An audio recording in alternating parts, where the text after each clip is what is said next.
Jake Paul vs Mike Tyson is finally over in a fight that left people thinking, what the fuck was that? Was this commissioned by the same people who sent Ray Gun to the Olympics? If you don't believe how bad it was, here are the highlights. Ladies and gentlemen, Mike Tyson was seen biting his gloves multiple times. Bare ass, a slap and excessive biting. Sounds more like a night in with Jared Hayne than it does a boxing match recap, doesn't it? So what's next for Jake Paul? I mean, he's just beat one of the best to ever do it. He just did it 30 years too late. I mean, I love Tyson, but that was bad. Anyway, Tyson wants to fight Logan next, but what about Jake? Who should Jake fight? Canelo? McGregor? Well, here's a list of people I think Jake Paul should line up for his next fight. At number 1 on our list, we have Sleepy Joe. Think about it, he's the right age, he's got plenty of spare time now, and he already has brain damage. I mean, worst case scenario, Jake punches him cognitive.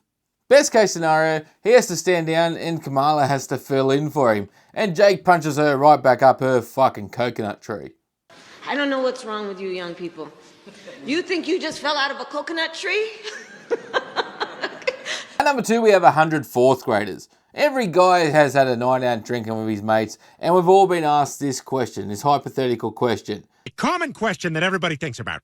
How many fourth graders do you think you could take at once? what? I mean, obviously, if you had to fight against 1 million fourth graders, you'd lose. So, like, what's the real number? Like, what's the legitimate number of fourth graders that you could successfully take on? Let's say 100. That sounds reasonable. Well, no longer will it be a hypothetical, as the next time Jake Paul steps in the ring, we'll find out how many fourth graders it takes to take Jake Paul down. Number 3, it's Joe Rogan. I mean, he fits the criteria Jake's looking for perfectly as well. He's in his mid-50s, he used to be a fighter, and this fight would sell itself. I mean, just think of the marketing. You got the rich, upstart, fucking snot-nosed kid versus the $500 million everyman Joe Rogan.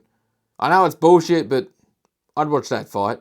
And number 4 is regretful pregnant women. Now, if you live in a state where they no longer allow you to terminate your pregnancy, the way I see it, you can either make a shitty TikTok or you can get creative. Sure, the law may say you can't do it, but show me in the law where it says you can't fight Jake Paul. So you can still do it, you just got to be creative about how you do it. Challenge Jake Paul to 1 round, that's all it's going to take. A few body shots and that'll cure what ails you.